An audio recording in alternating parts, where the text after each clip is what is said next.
into action, do things for ourselves now that we say we are free, in honor of the mother of African freedom. Minister Mteto, you are the guardian of what we say we are celebrating and commemorating. Before I return back to my seat, I would request the participants to bow our heads and show respect to the Queen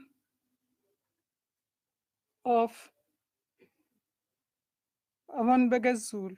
We've just buried the king, and this morning we wake up on the bad news.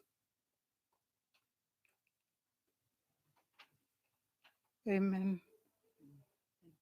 Let us continue.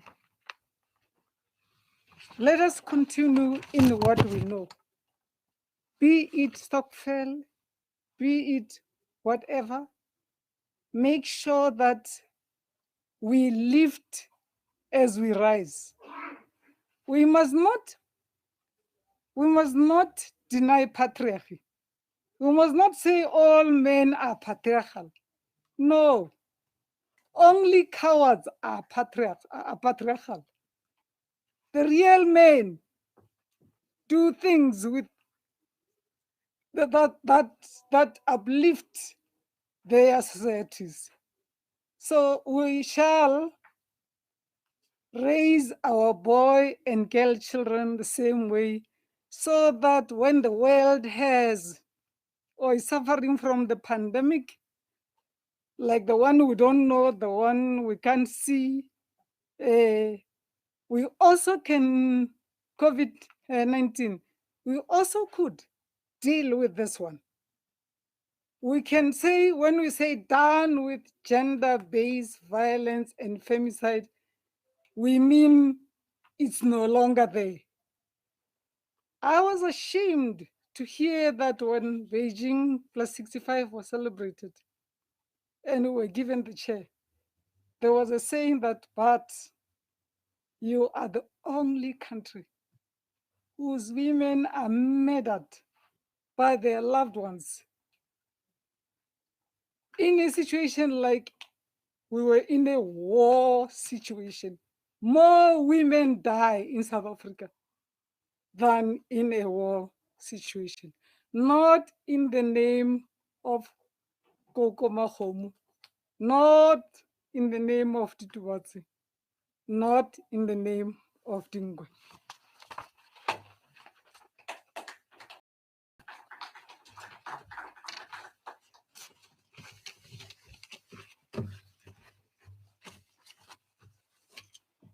Thank you very much, Minister. Yes, I think all of us mourn the passing of the regent, the Zulu regent Queen Mantomfuthi Dlamini, who was 65 at that time. We were celebrating her sitting in that position, and it was short-lived.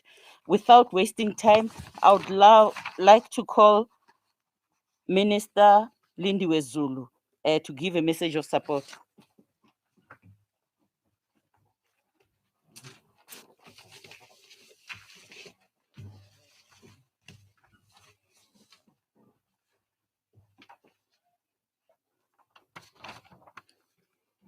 Thank you very much.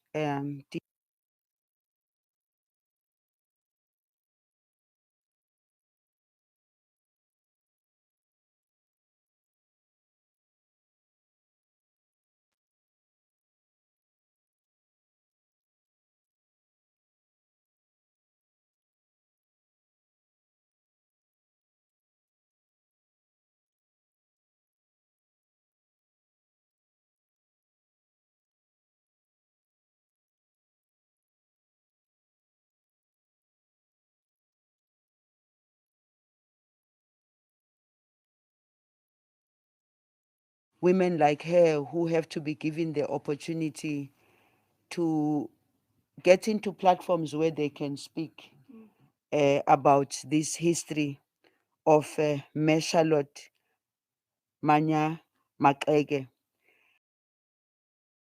Women like her and a whole lot of other Mtetwa, who we as the ones who are still here, having done everything we can to liberate the country, it is women like her who have to go out and talk to the younger generation and explain to them who exactly Charlotte Maxeke was. And I appreciate the fact that she also connected Umam Winnie Madikizela Mandela, and connected the fact that these two women lived at different times, but these two women were committed to the liberation struggle of South Africa. They lived at different times under very difficult circumstances, but they took it upon themselves to rise to the occasion and lead in the liberation struggle. Hence, we are where we are today. Hence, we are here being able to celebrate South Africa's freedom. And we celebrate South Africa's freedom walking and remembering and knowing that we stand on the shoulders of these women. What I think is important for me as a Minister of Social Development, as Minister Maite Nkwana Mashabane said, we did launch a treatment center in Butabelo on that special day, and the province, because it was also with the province that the decision was made that it must be named after Charlotte Maxeke. And obviously, for us, it's the plea that that very beautiful institution that we launched there must be protected, must not be vandalized. It must be the people of Butabelo who protect it. And in the name of Mayor Charlotte Maxeke and her contribution that she made to freedom and democracy, and the democracy that we enjoy today, we say to the family, thank you very much, not only for keeping her name, but thank you very much for allowing us, both in government but also in the African National Congress, to celebrate her, because I know that the Women's League in particular has got a whole lot of programs that they are requesting that we, both in government and outside of government, we carry those programs, because the reason why they do so, they simply just want us to make sure that that legacy lives on. But they don't only want us to let the legacy to live on, they also want us to express to the younger generation that Charlotte Maxeke worked under very difficult situation. Ushilo udg, what there were no cell phones, there was no easy movement. To take a decision like the decision that she took to even leave South Africa and go somewhere else to people that she had absolutely no clue about, except for what she was reading about during those days, was a bold step. And therefore, it is important for us to celebrate and pay tribute to the trailblazing icon of our liberation struggle, who always spoke with poise and purpose. It is the young generation who have to make sure that we honor her, but it is the young generation that need to carry the history. But this history, Minister Mtetwa, cannot be carried on if this history is not found in the schools. This history will not be carried on if this history is not found in the libraries. This history will not be carried on if we don't allow the creative industry to be able to take this history and have the plays, the movies, the whatever we want. I know that this week that we have is it the International Film Festival that's taking place in Cape Town? And I say to myself, while they might be saying they want South Africa to be the next film Canes of Africa, it has to have the history of us as South Africans. It has to have the history of us as Africans in the continent. We need to be able to create a conducive environment for our people and young people in particular to write this history. And not only write this history, but to live the life that Mayor Charlotte Maxeke dreamt of during her time. I wish to thank you for having given me the opportunity to be here today. And again, I wish to thank the province of the Free State and all other provinces, by the way, because it's not only the province of the Free State. There are other provinces who have also found places which they want to name after Mayor Charlotte Maxeke. And of course, as I close, as I sit, I wouldn't sit without also indicating what both the Minister Nkwane Mashabane and the program director spoke to this morning, the loss of the Zulu nation and the people of South Africa in general, because we don't think that the loss of a queen or queen mother, the loss of our regent queen Manvombi Sishiwe Dlamini Zulu, is a loss only of the Zulu nation. It is a loss for all of us as South Africans, because we continue to do our best to keep the traditions, to keep the cultures, to make sure that our generation know exactly who Manvombi Sishiwe Dlamini was, and for them to carry on the work that she did, because besides being a queen, I know that there's a lot of good work that she did with regard to empowering of women. If I may say, ngiyati ukuthi emalangeni namuhla afake ingubo emlonyeni abuhlungu, nathi ke siyamaZulu sibuhlungu ngempela, ngoba sisabuya khona nje siqeda ukubeka inkosi after ikhothamile, manje sekufuneka siyobeka futhi uLaNkosi. Sithi kuye, lala Nkosi, lala wena wekunene. The Lord had called you, it was your time. We who remain in this world will have to carry on the good work that you did. Thank you very much.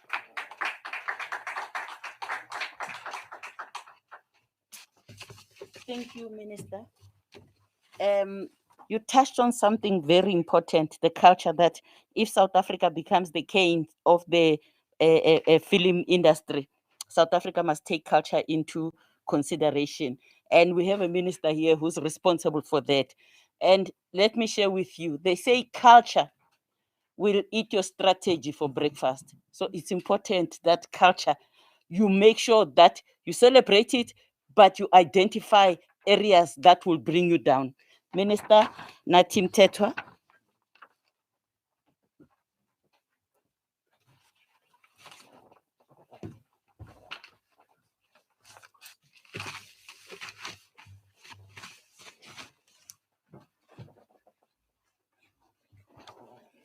Thank you so much, Program Director, DG Maluleke, and my colleagues, Ministers Nkwane Mashabane, Minister Zulu.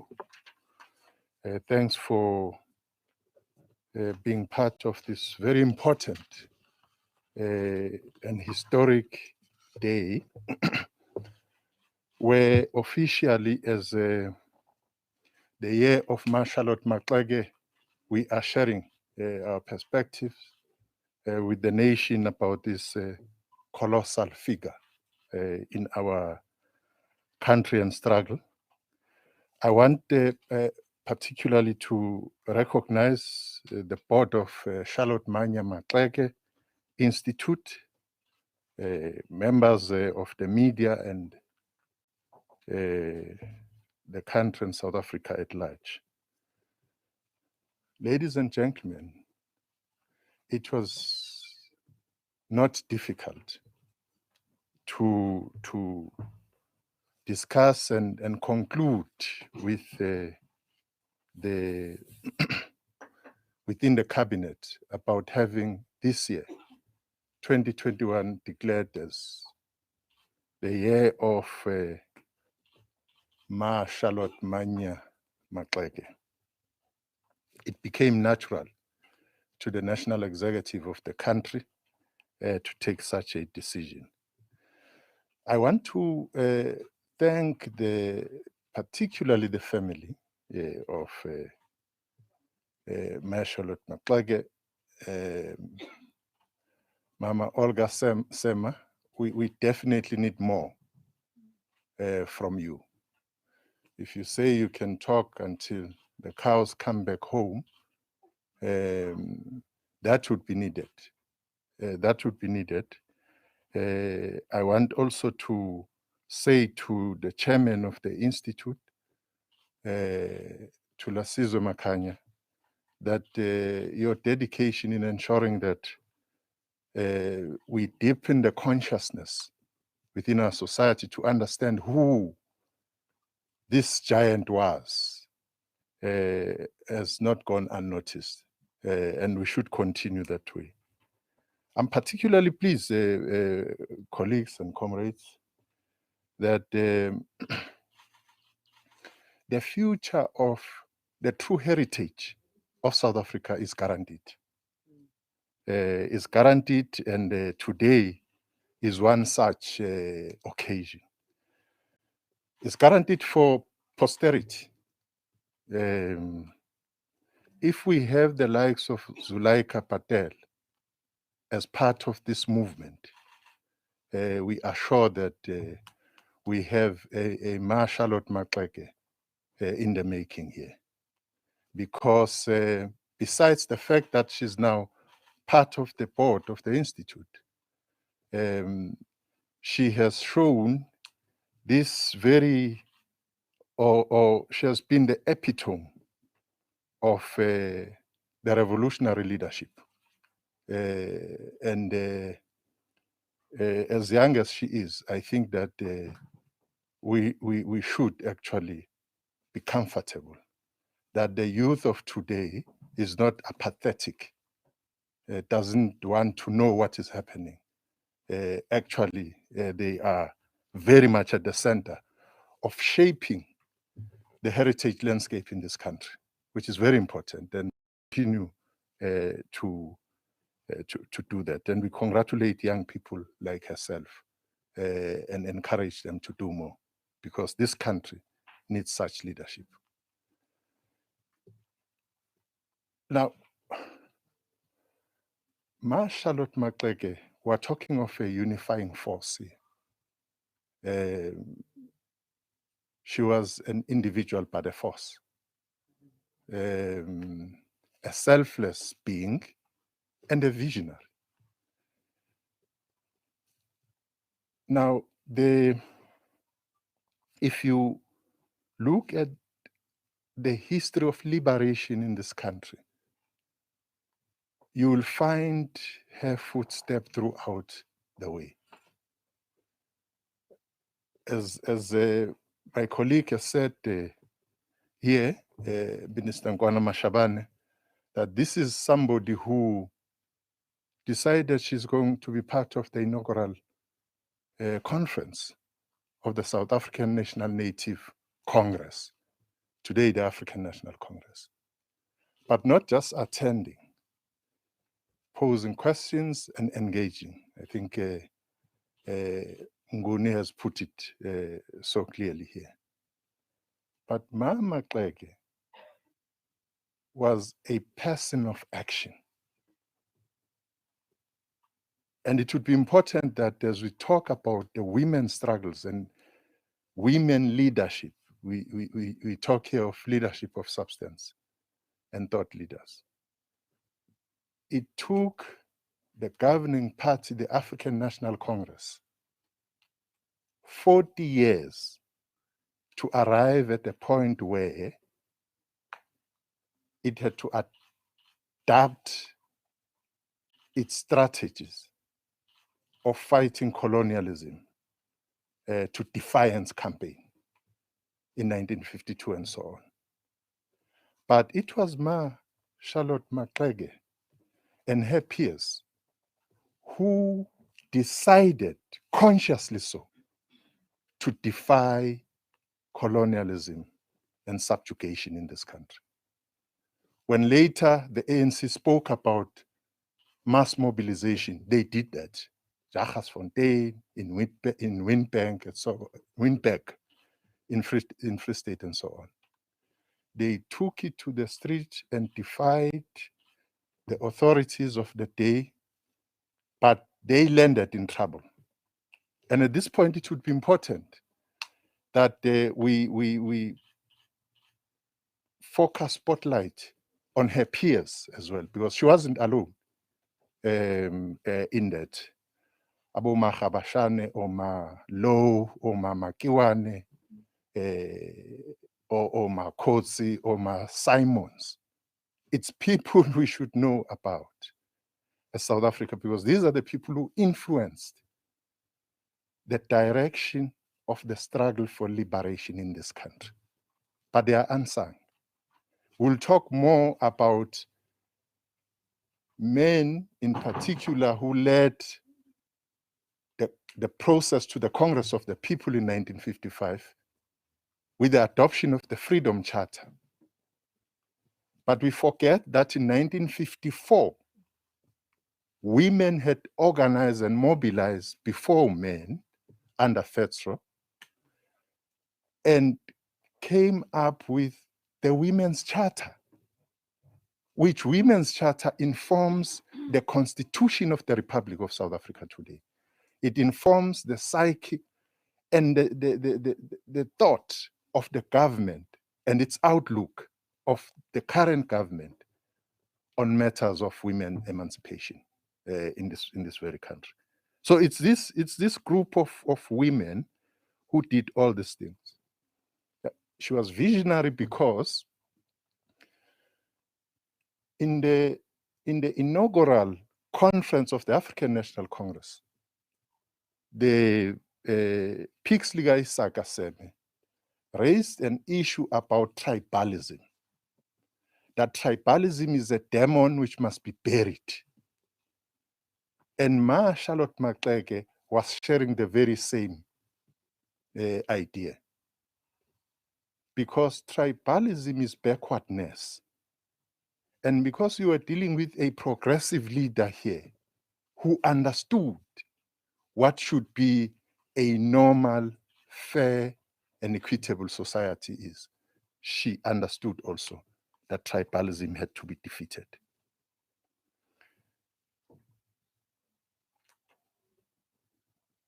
Earlier on, Zuleika reminded us the selflessness part of Charlotte Maxeke when she quoted that this work is not for yourself or for yourselves.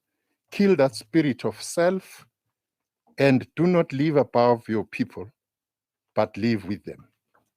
If you can rise, bring someone with you. She reminded us that's the cornerstone of the philosophy of Charlotte Maxeke, which should actually guide all of us if we are to change our society for the better.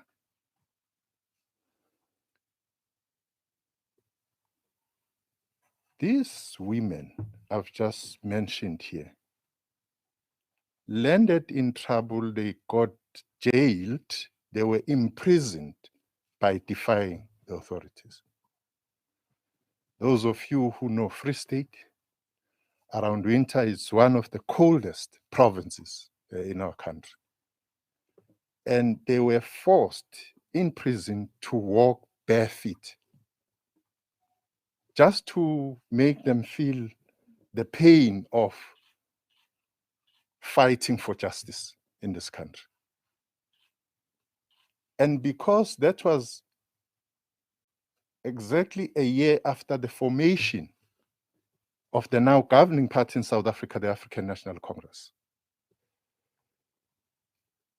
the first Secretary General of the ANC decided to go and visit women in prison what she saw there, she couldn't, what he saw there, he couldn't control himself. He cried, actually. SG Sol Plaatje, he cried. And he asked them, what is it that the ANC can do to help them out of this situation? And the women responded to her. They responded that you can do anything and everything. But as suffering as we are in this prison, if when we go out, we're still going to go back to the past laws, we would rather die here in prison. That was a determination, a steely resolve of a people who were fighting not for their narrow interest, but for the good of the nation as a whole.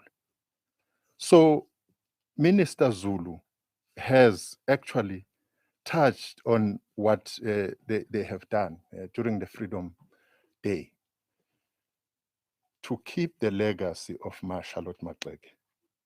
And as part of this endeavor to transform the heritage landscape in our country, because it matters who occupies prominence in the public spaces of any nation. You cannot, for instance, ask the Germans to have Hitler to occupy prominent space in the public spaces.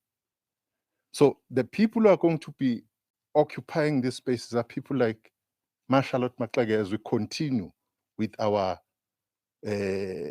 process of transforming the heritage landscape. So when you go there to Free State in Botshabelo, that center, that rehabilitation center, you will see Charlotte Maxeke. You think it's a real person, the way it's done, and would encourage people to do that and see this heroine of our struggle. And we thank her for that. We also know that the Department of Women, Youth and Persons with Disability Minister in the presidency, they are busy with the process of further educating society by having Mayor Charlotte Maxeke's bust.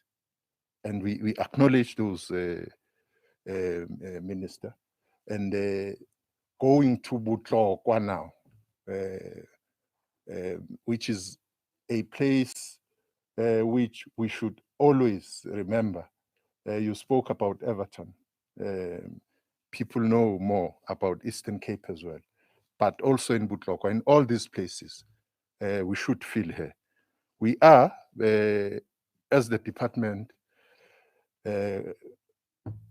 continue to engage with the Institute and will continue to support the Institute in all way possible, including at some point at the venue and the place where all the stakeholders would agree, the family, the Institute, and so on, will agree where we have this giant statue of Mayor Charlotte Maxeke, so that posterity will also know who she was. Thank you very much. Thank you, Minister. Yeah. Thank you, Minister. From the presentations, I think I would like to plead with the Troika ministers here that you need to have a lecture or a debate where you will educate us more, because what has been said here, even from the family, it's something that we need to know. It's something that our children need to know, more especially young girls, young Black girls. Thank you very much. The other thing that the minister raised, I know we're running out of time, but I can't leave here without saying it. Tribalism. Tribes are a gift from God. Tribes should be our pride. However, tribalism is the culture that minister must deal with, that is threatening to eat our constitution for breakfast. Without wasting time, because we're running out of time, I would like to take two questions. We really have to be out here, because there's another 2 questions. And before I take the questions, I'd like to acknowledge Dr. Tozama April from Fort Hare University, who wrote her thesis on Charlotte.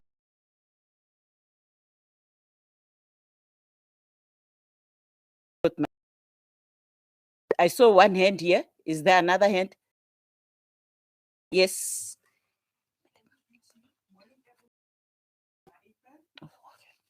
And mine is not a question, but a comment. There was an issue raised about history. As someone who is a historian by training and also very much involved in unearthing the history of Charlotte Mannya Maxeke, I think I also need to welcome and also appreciate, express gratitude to departments that have taken it upon themselves to popularize the story of Charlotte Mannya Maxeke. If I go back in time, in the early 90s, when I started my interest in the story of Charlotte Mannya Maxeke, there was virtually no interest, nothing whatsoever. It's a great pleasure to now have conversations that begin to take the histories of icons like her to national platforms, not only national platforms, but internationally. Just by way of ending, mine would be to say, we welcome and also appreciate the role she played as someone who set the bar so high for African women that even the knowledge systems that historical agency could no longer do so. The power that Charlotte Maxeke gives us is that of us assuring us that no matter how difficult things might be, her voice has always been that of reason, dating back to the 1890s, where some of her earliest interviews in the early 90s, where she articulated a free and a liberated Africa. So, we are here, we've been interested in the story, but lacking the leadership. But now that we feel the footsteps, now that we feel the warmth and the support, we are all going to celebrate Mama Maxeke. She is indeed going to reorientate our knowledge. She reorients our understanding of our historical past. With those few words, I just felt that being here in this room, hearing the presentation, we are very much assured that our history is now beginning to take its course.